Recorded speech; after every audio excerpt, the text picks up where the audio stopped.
All right, I am your opening bit of fun. And the bit of fun is... I've always thought of you that way, Ruth. You got to go to war with the bit of fun you have. If you could create and run your own government commission, what would its purpose be? I would create a blue ribbon commission to investigate the mental health and pharmaceutical consumption of Elon Musk. He has violated the privacy of every other American, so surely he should not mind if we did that to him. Mine is CMPI. It is the Commission for More Puppy Content on the Internet. And I think I might have left out an initial because I need a massive amount of cute puppy content on the Internet these days. And I think most Americans do, and we'd all be better off for it. So I would lobby for a seat on that commission, actually. Yes. Perhaps the chairmanship.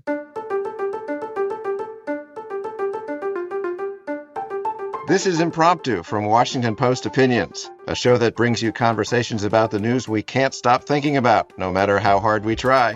I'm Dana Milbank. And I'm Ruth Marcus. This week, we're talking about the Trump administration's attempts to drastically reshape the federal government, and in particular, the efforts by Elon Musk, an unelected private citizen and billionaire who has gone through no Senate confirmation or, as far as we know, security check, but as Dana suggested earlier, seems empowered to run rampant through our federal government. Yep.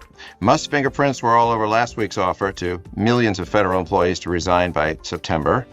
In the last few days, his deputies wrestled access to the Treasury Department's sensitive payment system, which is the federal government's check-writing operation for the entire federal government. The richest man in the world is also pushing to eliminate USAID, and next comes the Education Department. We're joined by our colleague Matt Bai today to talk about what Musk and DOGE are doing, what is actually legal, and whether anybody, be it Congress or the courts, can and should step in. Welcome, Matt. Can you introduce yourself and tell us what you've been up to? I am doing DOGE as kind of a beat this year, so I've agreed to do a series of essays for the year about what this effort is. So I'm just trying to make sense of it as best anyone can, because it's a little bit of a black box right now. All right, let's start with both of your initial reactions to how Musk is handling his job. Trump campaigned on reducing the federal workforce and tasked Musk and his agency with recommending cuts to federal spending, but instead he's unilaterally trying to eliminate huge swaths of the government without any say-so from Congress. Is this going differently than you expected? I'll jump in first because I just want to confess a total classic Beltway-centric error, which is I have obviously been in D.C. for too long because I looked at this announcement of DOGE and thought, ha, ha, ha, been here before, watched numerous reinventing government, if everybody remembers that, from Clinton Gore, efforts. President Reagan had the Grace Commission, but they all are, these well-intentioned, mostly groups that want to tackle the federal bureaucracy and the dragon, perhaps imaginary, of waste, fraud, and abuse in the federal government. And they make recommendations, and some are adopted, but mostly they sit on the shelf until another president picks it up and launches the same operation again. So I figured this was going to be the same damn thing, and it's not. It is a different animal than we have ever seen in attacking the federal government before. This is, for better or worse, bringing this Silicon Valley, break it, then fix it ethos. Don't ask permission, just barrel in there. If you control the access to IT, you control the federal government in the modern era. It is an assault, like literal assault, incursion, invasion of the federal government like we've never seen before. So it is not going in any way like I expected. We've all been around Washington a long time. There's a folklore around business and government, and particularly the tech industry and government. It also exists to a certain extent with militaries, decorated generals, which is if only this person, if only the CEO or the tech executive or the person who's making a lot of money or running armies overseas, if only that person had the time, energy, and desire to come in and fix the government. They would immediately make it so much better because the government just needs to be more like the private sector. And there's this magic that's supposed to surround people who know how to manage large corporate organizations. And this is, as Ruth says, to a greater extent than all the previous efforts we've seen, this is going to put that right to the test. It's part of what interests me about it is, okay, you tech guys who know nothing about government think you can come in and create a better, more efficient, more value-driven government. Here's your opportunity. And I think that's an interesting lens through which to view Musk, because what he's behaving like right now is like someone who bought the government, right? Very much like he bought Twitter, or very much like, anybody buys. Like, he's behaving like a guy who just bought the government and is now coming in to wreak a bunch of havoc and disrupt and do what you would do if it were your subsidiary. And his people, by the way, some of whom are 19, 20 years old, right? One is fresh out of high school. Kids in college, right? Fresh out of high school. I mentioned this too. He was a camp counselor apparently last summer. Because I looked at his LinkedIn page. These guys are acting as if they are taking over a wholly owned subsidiary. They've been sent by the purchasing company to take over the subsidiary. The one thing I would take issue with, because I think it's a really important point, and it's something I'm trying to keep my eye on through all the noise, Dana, is when you say he's cutting huge swaths of the government. No, he's not, and won't, unless they have a whole other level of sophistication and perseverance, right? And political risk. So, put this another way, right? Musk has said recently that he's given up on the $25,000 electric car, which was a dream of his. And he's given up on the $25,000 electric car because it just isn't worth it. Turns out that the engineering required, the time required, the things you have to remove from the car just aren't worth getting it down to $25,000. I think, there's an analogy. He will find the same thing in effect in government, that all of this infighting, politics, he's sleeping in the executive office building, in the Eisenhower building, right? He's moved his life to Washington. All of this, at the end of the day, this disruption is going to remove very, very little of the federal budget and make virtually no dent on what is a growing and significant and real fiscal crisis. So if they really want to do some good here, they're, 0.00001 toward that goal. All they're doing is actually just making a lot of havoc. Well, I guess, Matt, in some way that's oddly reassuring to me that they're not going to be able to eliminate huge swaths of the government. I mean, I see the difference between this and, running your wholly owned subsidiaries. There are actually laws here, privacy laws, cybersecurity laws. I don't know, the 14th Amendment, Article 1 of the Constitution. And it seems to me that it's all headed for a massive court challenge, or several of them.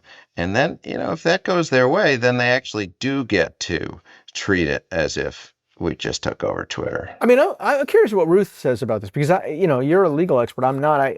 I don't know what the legal grounds are. I mean, the executive branch controls agencies and has a lot of purview, particularly when it's handing out security clearance. When a president is handing out security clearance, he has a lot of control. I mean, if Kamala Harris had won the election and decided that some CEO, Mark Cuban, should come and run Reinventing Government 2.0, pick it up where Al Gore was, right? and Mark Cuban were sending a bunch of kids over to a bunch of agencies that Democrats didn't really like. Like, I don't know, Democrats love agencies, but let's talk about commerce or something to which they have less emotional attachment.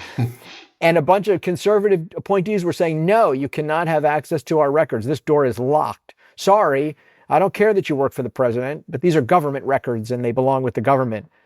I suspect our reaction would be very different, right? I'm not saying he has the right to do everything he's doing. I think part of what's animating the reaction that we have and other people have is the contempt that underlies it. 100%, because, and this goes to they're creating more havoc than actual cuts point. Perhaps that will be true, but the havoc is partly the point. These people come in with contempt for federal employees, fully expressed, it's not hidden, and contempt for the mission of many, if not most or all, federal agencies. Elon Musk called USAID evil and criminal.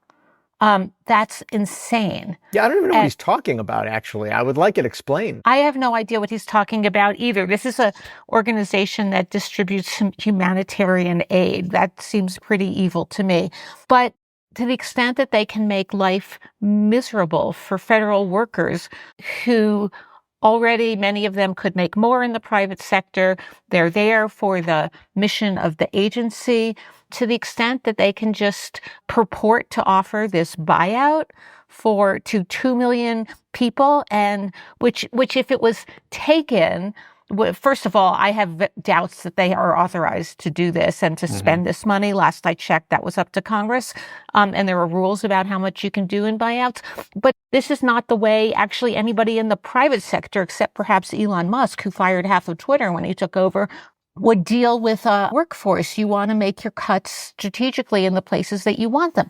And the difference between the federal government and Twitter is that if Twitter goes down for an hour, maybe Dana and I have to find something else to do with our time, but we managed to do that. But it doesn't jeopardize national security.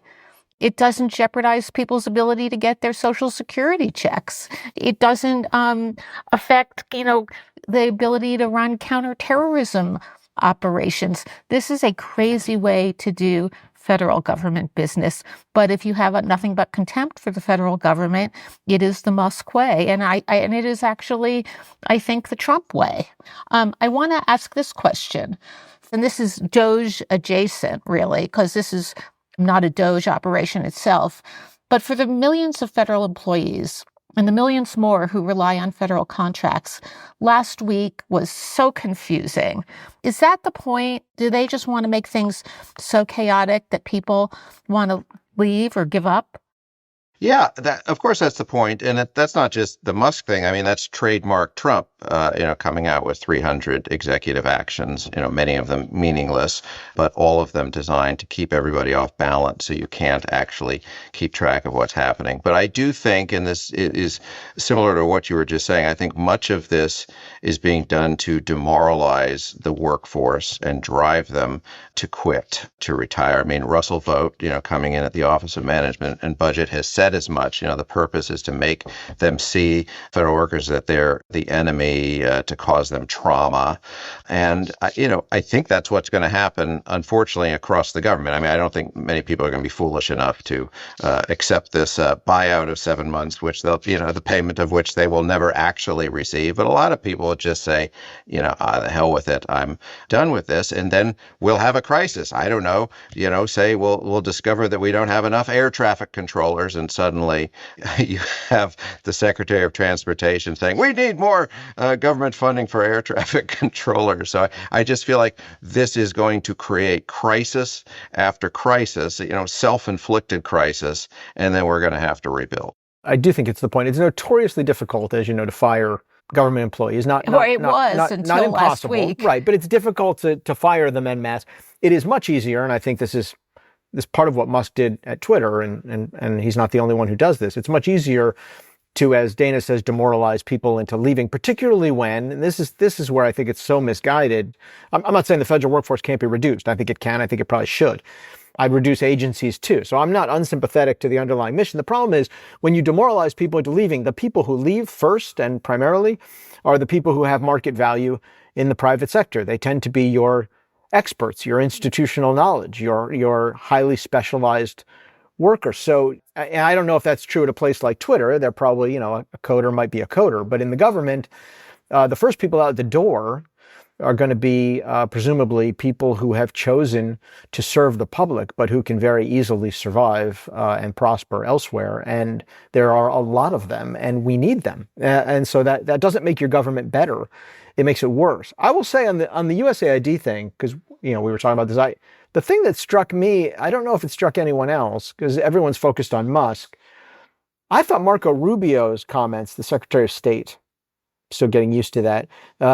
I thought his comments yesterday were bizarre. He basically said in Panama, They were insubordinate. That's the word he used. We're probably going to dismantle the whole thing because they were insubordinate. You don't fold up a congressionally mandated agency that does humanitarian work all over the world. I don't care. I mean, philosophically, you don't believe in soft power. Okay, that's an argument we can have. I think it probably is a great brand for the United States around the world for very little money. But putting that aside, what is he talking about? This is just some kind of, you think about somebody like Putin wants to invade Ukraine. Imagine that.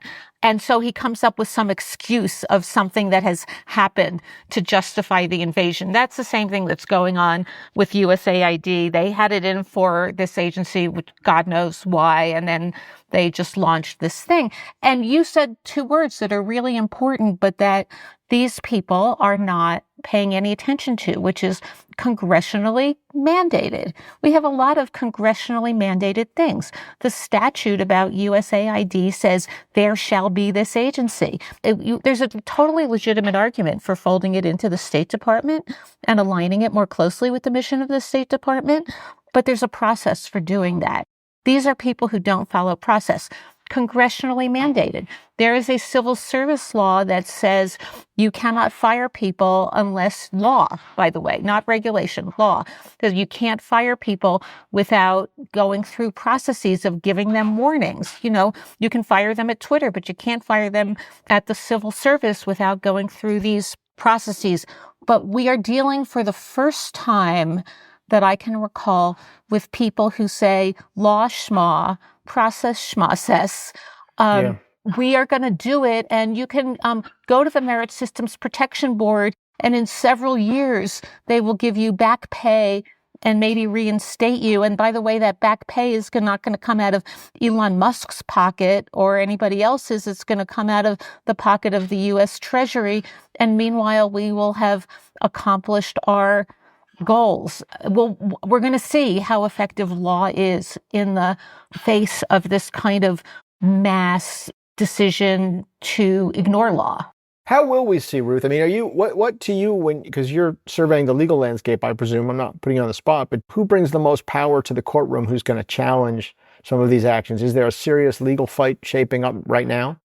There is a very serious legal fight that has been very successful so far that's two-pronged. First of all, there are advocacy groups that represent contractors and non-governmental organizations and nonprofit organizations that are affected by the spending freeze.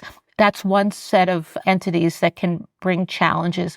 The other set of entities that can bring challenges are states, blue states. So there's about 22 blue states that have joined in or filed their own lawsuits to challenge various Trump executive orders. And so far, they have been significantly successful. There are 2 temporary restraining orders by 2 different federal judges against the spending freeze. The government, I keep using this word process, but that's what government is. It's a series of processes.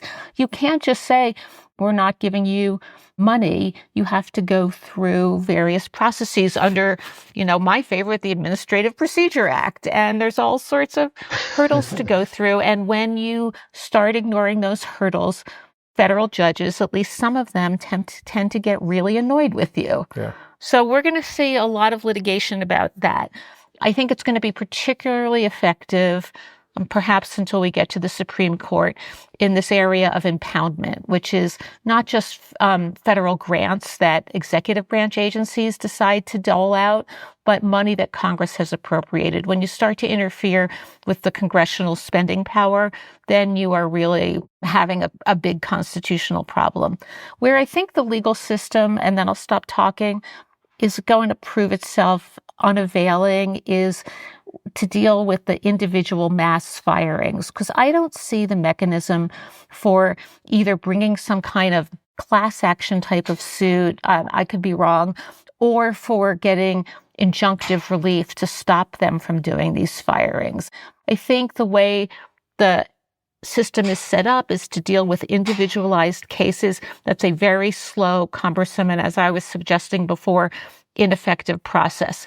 So that's a big worry, because these firings are so repulsive. They're repulsive because they're retaliatory, and they're also repulsive because they're intended not just to retaliate against Trump's perceived enemies, but to intimidate everybody who remains against doing their jobs in a way that would be professional and effective. All right, Ruth, you started with comparing Marco Rubio to Vladimir Putin and ended with the Administrative Procedure Act. So we've covered it all, but yet we have more to say. But first, we're going to have a quick break.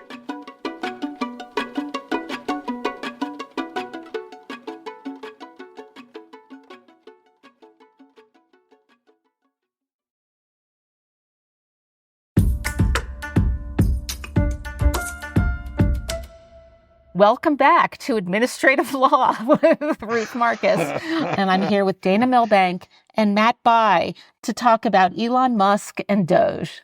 The last few weeks have been stressful for federal employees. When do you guys think other Americans are going to start feeling the results of some of these actions? And are there any areas that are being cut that you're particularly worried about? Well, that's the real question, I think, is when Americans are going to notice, because the truth is we can have these conversations about violation of law, destruction of democracy, breaking down norms. And I think we have learned that Americans don't, in general, give a hoot about it. What they're going to care about it is when it affects their real lives. And, we saw this just now with the Trump seeing the stock market start to collapse because of tariffs on Canada and Mexico. So he pulls back from it.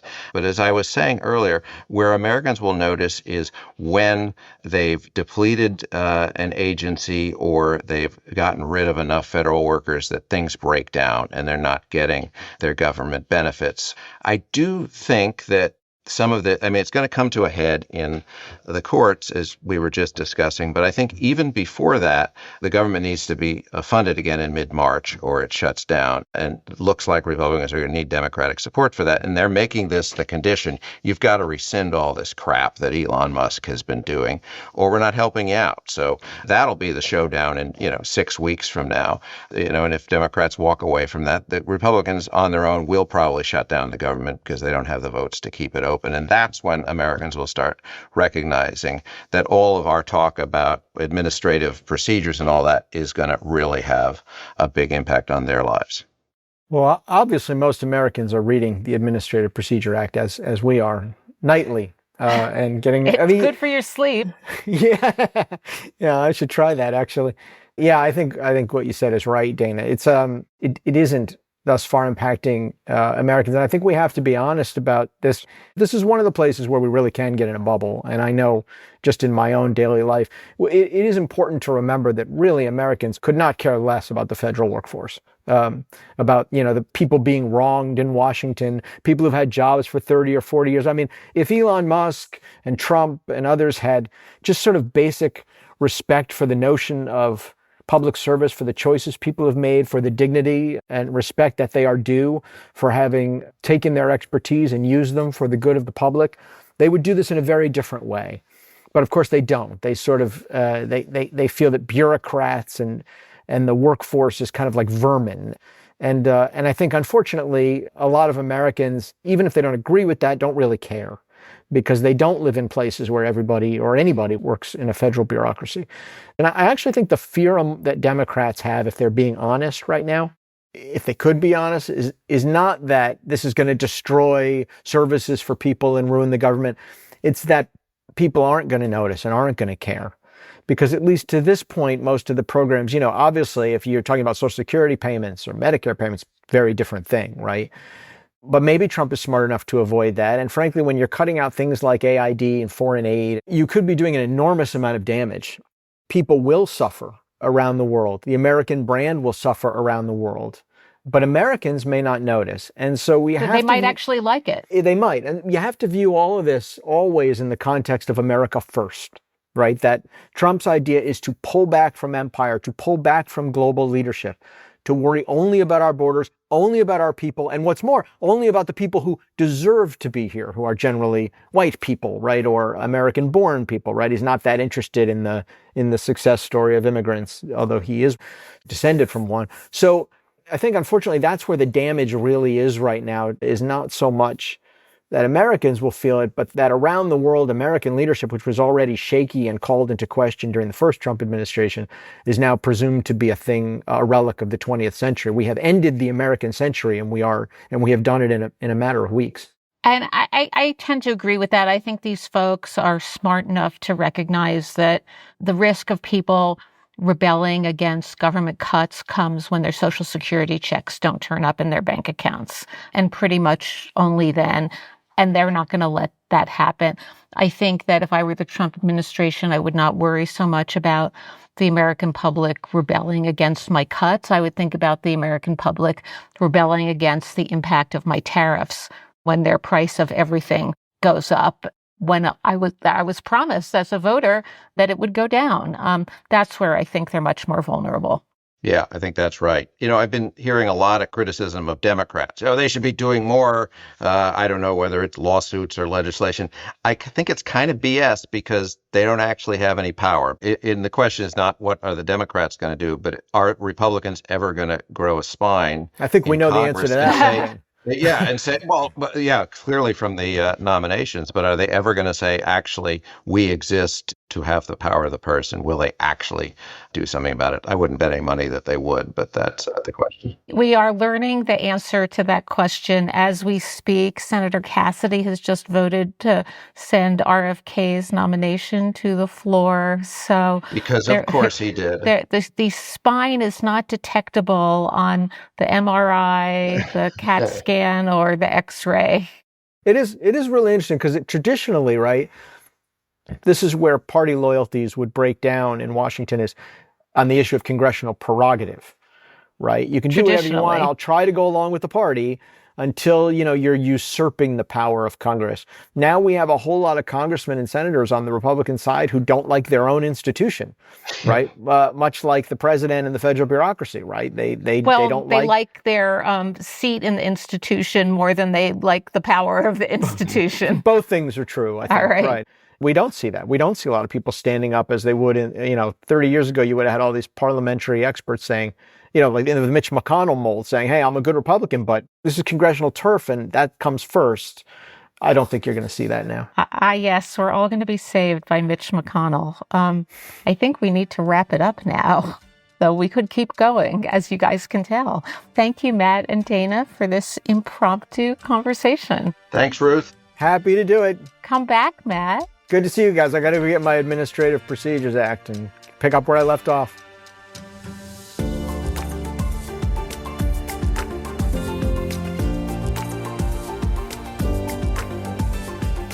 This episode was produced by Hadley Robinson, edited by Demir Marusik, Chris Sulentrop, and Allison Michaels, and mixed by Emma Munger. Special thanks to Millie Mitra and Deirdre Byrne. Thanks for listening to Impromptu. Please let us know what you think about DOGE and federal spending cuts. Send an email to impromptu@washpost.com. And if you're liking the show, don't forget to tell your friends about us and be sure to give us 5 stars on your favorite podcast app.